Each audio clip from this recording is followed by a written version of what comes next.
Buck and I agree that there must be impeachment of Merrick Garland. I think you got to impeach Merrick Garland and Joe Biden. Now, but by the way, they're not going to get removed by the Democrat-controlled Senate. They'd have to get to 67 votes. Not going to happen. But the primetime hearings and the story that would be able to be told would be significant. Here is Speaker Kevin McCarthy saying, hey, we're starting the process of impeaching Merrick Garland. Listen. Yesterday, I laid out very, very clearly by July 6th, because of the allegations from the IRS, because of the whistleblowers and the DOJ, are Garland, what he is saying and what David Weiss are saying privately are two different things. Right. And if it comes true what the IRS whistleblower is saying, we're going to start impeachment inquiries on the Attorney General. Well, okay. So that to me is a no-brainer. I mean, can we just both, the IRS whistleblowers is speaking the truth, folks. There's the IRS whistleblower is speaking the truth. There's no reason to believe that, as you said, he would lie, right? Yeah, I mean, I think at its most basic level, you have to analyze the question of who has the incentive here, who has the incentive to actually tell a lie. That is the question. That is the question that everybody out there has to make this decision on. Who is likely to be telling the truth? And who is likely to be lying? And almost always the person who is lying has an incentive to be lying, right? There's no incentive that I can see under which Gary Shapley, this IRS agent, would be lying. In fact, Buck, he's opened himself up to criminal prosecution by voluntarily testifying under oath as to his story. But let's go back, because we said we were going to share a couple of the details here as it pertains to Hunter Biden and exactly what he was doing with these tax returns. Wall Street Journal editorial points out Hunter Biden expensed a prostitute on his tax returns. He claimed that prostitute was a, quote, Buck, West Coast assistant, which, to be fair, maybe she was West Coast assisting. We know Hunter is an artist, so apparently he's also quite creative in his writing. He also deducted $10,000 for a golf club member deposit, and that money actually, quote, went to pay for a sex club. So Joe Biden's son Hunter attempted to expense a prostitute and a sex club. Also, Buck, I haven't seen this talked about as much. He deducted his entire child's tuition payment at Columbia University from his taxes as well. Something that, to be fair, I imagine a lot of you out there who are paying for tuition to college or private school for that matter would love to be able to do as well. Can we play a game for a second? Because I think this will really put it all into perspective. If you were trying to be, remember Michael Cohen, Trump's lawyer, and people were talking about who is the worst lawyer in America, Michael Cohen or Avenatti, right? And it was close. Avenatti went to federal prison. If you were trying to be the worst accountant in America, telling your client, hey, write off your sex club visits, I think that's pretty high level awful. Do you know what I mean? That's write off your prostitutes and your sex club visits as some form of business expense that the federal government should be picking up for you. This isn't gray area stuff, right? This isn't because taxes, there's complexity and there's, is this a work trip or is this a personal trip? Well, I did some work. We all know there's that stuff, right? This is the bright red line crossing of obvious law. Now, I know there's always this impulse for a lot of us who feel like the IRS and the tax code, the whole thing is kind of a sham and fine. But if we're all supposed to live by these rules, and if any Republican who did this would be sitting in federal prison for years, that is the rule, that is the standard. If we do not have a uniform standard for this kind of stuff, then we do not have the rule of law. Now, I think what we've seen is we don't, but it is important for us to detail for everybody what really happened here so that the political check on all of this becomes more likely, I would hope that people would look at this and say, hold on a second, this is just too much. You know what I mean? Like, this is now showing that when we talk about the Biden crime family, that's not some right-wing talking point. There was a criminal enterprise based around the Biden name. Hunter Biden was at the very center of it, and Joe Biden was in the background as the godfather of this thing. That's what was going on.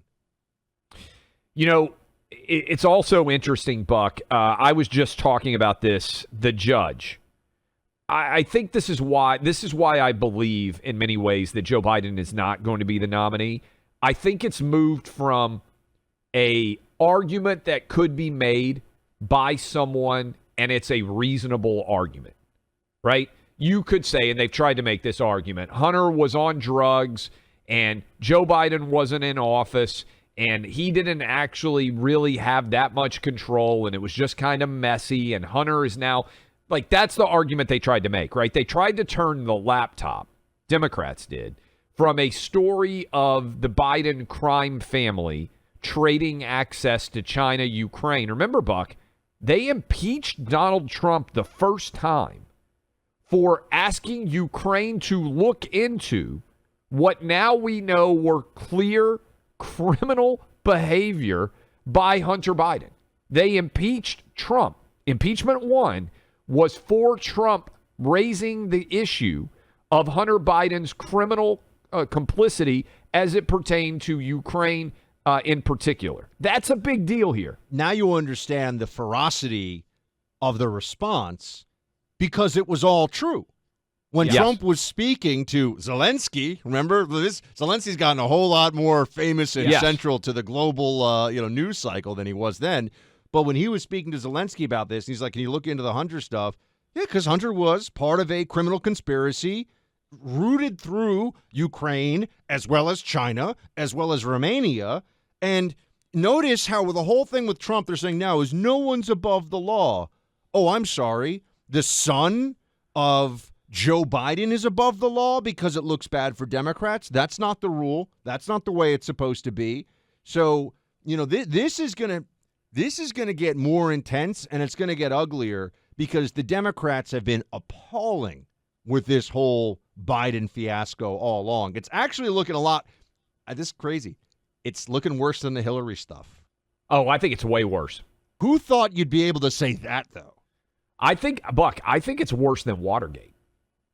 I mean, I think when you look at all of these allegations, and I will be the first to admit, I am not an expert in every integral aspect of Watergate, right? I'm trying to turn myself into as much of an expert on this Biden situation as I can be because it's very complicated. There are a lot of different tendrils, and it's important for us talking to you to be able to understand all the nuances. Let me hit this too, Buck. But I think it's worse than Watergate. I think when you consider the impact, let me just sketch 30 seconds of why it's worse than Watergate. Ultimately, Watergate was just a sloppy break-in that, in its larger context, had zero impact on the 1972 presidential election. That is, Nixon was going to triumph in a monster way in 1972, whether these knuckleheads broke in at the Watergate complex or not, right? If you look at 2020 and you look at all of the cover-up that has surrounded the Biden crime family, you can clearly argue that Biden rigged the election, and all of his compatriots did, and that the FBI, the Department of Justice, have been directly implicated in further rigging everything since he became president to try to protect Hunter Biden from the consequences of his own actions, which is why I think, and we mentioned this to start, I want to make sure I get her name right, the U.S. District Judge who has to approve this plea agreement for Hunter Biden, her name is Mary Ellen Noriega, and I may be mispronouncing that. She is, and I looked her up, she is a Trump appointee.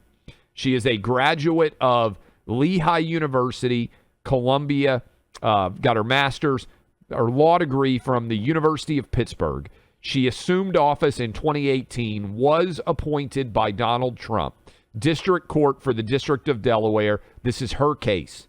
She cannot sign off on this plea agreement based on the allegations of obstruction surrounding this. Clear evidence that this plea agreement should not be accepted. She should, based on the law, reject this and send it back and say, I cannot in good conscience. Now, can I give you two problems? Yeah. Can I give you two problems? One, what you saw with the whole Hunter saga, they knew what they were doing. They ran the clock out on the statute, and there's nothing that can be done about that on some of the most serious tax evasion charges. Statutes run. If you're going to undo statutes of limitations, I mean, that's going to create. Now, Democrats have done that in some places. Well, and Buck, you could make an argument if there was obstruction and there was criminal behavior that Hunter Biden was complicit in. You can't engage, just tossing it out there, you can't engage in criminal behavior yourself, which allows the statute of limitations to run. But just FYI, it is possible. The government moving slowly and inefficiently, you're just never be able to prove that. We know, but you can't prove it, so it's not going to matter.